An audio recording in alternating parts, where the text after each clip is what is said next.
के स्टूडेंट ध्यान दें।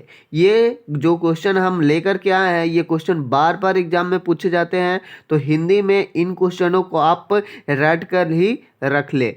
तो अगर आप लोग इसको अगर क्वेश्चन नहीं किए हैं तो इसको नोट बना करके इसको लिख लीजिए और इसको रट लीजिएगा। तो देखिए, पहला जो क्वेश्चन आपका है वो है कि रंगप्पा कौन था, वह मंगम्मा से क्या चाहता था। तो रंगप्पा जो था, रंगप्पा एक जुआरी था। क्या था? जुआरी।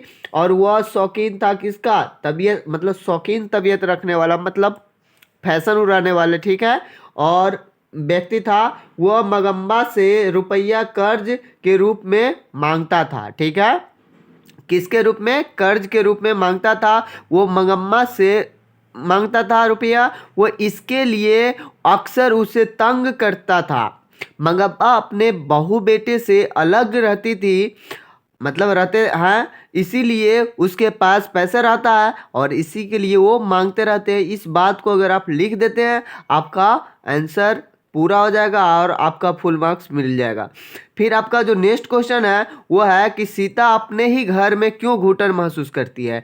तो इसके भी कहानी क्या है, तो इनके पास 3 पुत्र होते हैं, बेटे हैं, बहू है और पोते पोतिया है, ठीक है। इनको लिखना है, सीता के 3 बेटे बहुए और पोते पोतिया है।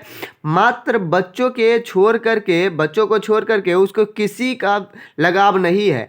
बच्चे भी जब आकर उसके पास खेलते कूदते हैं तो बहुएं चीखती चिल्लाती है। कोई बेटा पास आकर के उसका हाल चाल नहीं पूछ लेती है, इसीलिए वो और तंग रहती है, ठीक है ना। इसलिए और वो गुस्से में रहती है। और उसके बाद है, कोई बेटा नहीं आता है और नहीं उसके पास बैठता है। ये बात को आपको लिख देनी है। वह अक्सर जली कटी सुनाते रहती है। कौन? उनकी बहुएं। इस कारण से सीता को अपने ही घर में घुटन महसूस करती रहती है। आप लोग अपने ही लैंग्वेज में आसानी से इसको लिख सकते हैं, परंतु आप लोगों को ये बात जाननी जरूरी है, ठीक है। आप लोग इसको आसानी से याद भी कर सकते हैं। अगला जो क्वेश्चन है आपका वो है कि कवि अपने आंसुओं को कहाँ पहुँचाना चाहता है। तो कवि, इस आपके जो पाठ है वो घनानंद के द्वारा लिखा गया है। तो ये जो पाठ है इसमें कवि जो है अपने आंसुओं को बहुत अच्छे व्यक्ति, सज्जन के व्यक्ति के पास पहुंचाना चाहते हैं। तो हम लोग क्या लिखेंगे?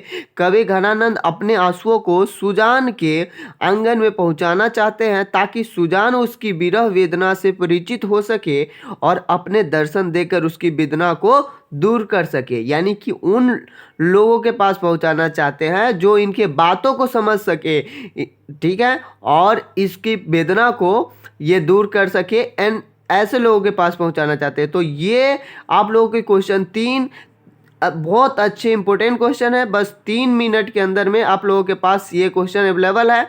आपका क्वेश्चन इसी तरह से जारी रहेगा। आप लोग कमेंट में बताइएगा किसका किसका आंसर चाहिए। Thank you for watching. अगर आप लोग नए हैं चैनल पर तो इसको सब्सक्राइब कर लीजिए। Thank you.